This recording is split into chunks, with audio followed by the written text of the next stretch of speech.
I spent 200 days in Minecraft as a shapeshifter. Previously, I crafted a shapeshifter wand that let me transform into powerful mobs and gain their abilities. But today, villager wizards have appeared in my world and they're offering to trade rare items called shapeshifter stones. When each of these stones are combined with my wand, I unlock a group of elemental shapeshifts with crazy abilities that will help me survive for 200 days. Can I defeat the bosses of all 4 stones and complete my shapeshifter wand? Stay tuned to find out.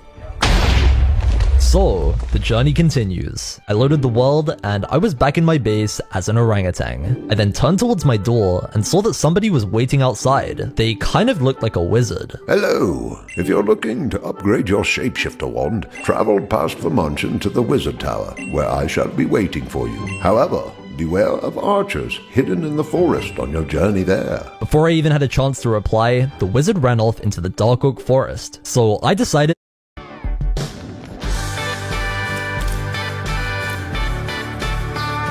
to follow him. I used my orangutan ability to jump up the hill, then turned into a shark and begun swimming through the lake. But then, 2 archers emerged from the trees. They began shooting arrows at me, but because my shapeshift was strong, I took them out pretty easily. I picked up the items they dropped, used my trident to travel to the end of the lake, and in the distance, I could finally see the wizard tower.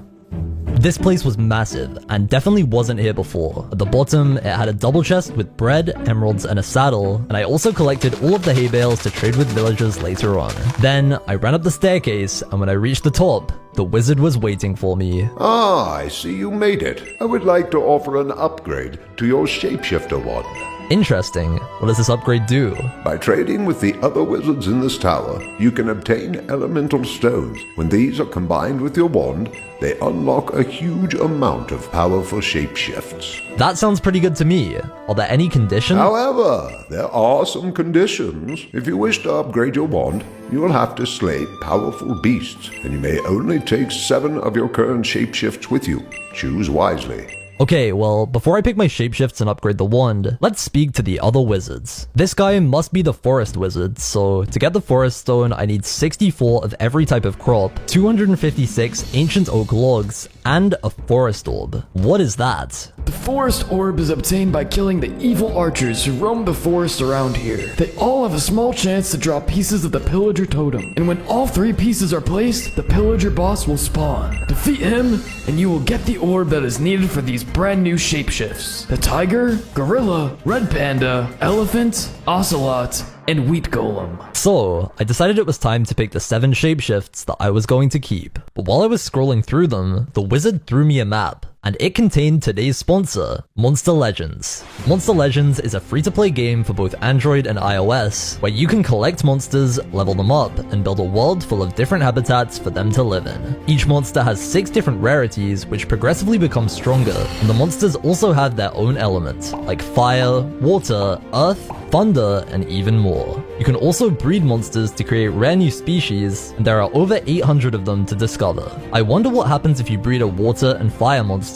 You can even find YouTubers in Monster Legends like Dream, Mr. Beast, Jacksepticeye, and more. If you're a competitive player like myself, you can also fight against other monsters on the adventure map, explore the dungeons, and even fight in real time with or against your friends. There are also weekly events where you can discover and play through new adventures, so if you haven't already, you should definitely download Monster Legends. Using the link in the description, you'll receive a special reward containing 50,000 food, 300,000 gold, 10 gems, and the epic monster Kaori. Thank you to Monster Legends for sponsoring this video, and yeah, let's continue. I had to make sure that these would not only be strong enough to fight powerful bosses, but also useful for collecting the items that I need for each stone. So here's what I decided on. Firstly, the Warden. Its abilities give extra reach and attack damage. Next was the Shark, which gives extra damage and speed underwater. My third choice was a Creeper, which lets me explode and eat gunpowder. Number 4 was the Strider, which lets me walk on lava and gain speed on lava. Number 5 was the Red Fungus, which lets me grow plants using my hunger bars and gain hunger in sunlight. Number 6 was the Toad, which gives me the luck effect, lets me leap like a frog, and also take no fall damage. And lastly, the Orangutan, which lets me swing from blocks like a monkey, but I can only only eat vegetables. And so, the quest for the Forest Stone begun. The first item that I needed was the wand upgrade table, so that I could combine the 4 elemental stones with my shapeshifter wand. The wizard was trading this for 128 oak logs and 8 iron blocks, so I started breaking trees. But then, out of nowhere, I was attacked by some archers, and using my warden shapeshift, I took them out. I then collected the rest of my logs and started on the iron blocks. Luckily, while I was looking around for a cave, I heard skeletons below me, so I dug straight down and found one. I killed the nearby mobs and began mining all of the iron that I saw. Then I decided to change my shapeshift into a creeper so that mobs weren't hostile towards me. This came in very useful when I found a skeleton spawner, since I could loot the chests without them attacking. After mining even more iron, I finally had the materials I needed, so I headed back to the wizard tower, smelted all of my iron, and traded for the upgrade table. The next item that I needed was the Forest Stone, which requires 64 of every crop, 256 ancient oak logs, and finally, the forest orb. So I started with the ancient oak logs since there was a dark oak forest right next to the village. This took quite a while, but eventually, after breaking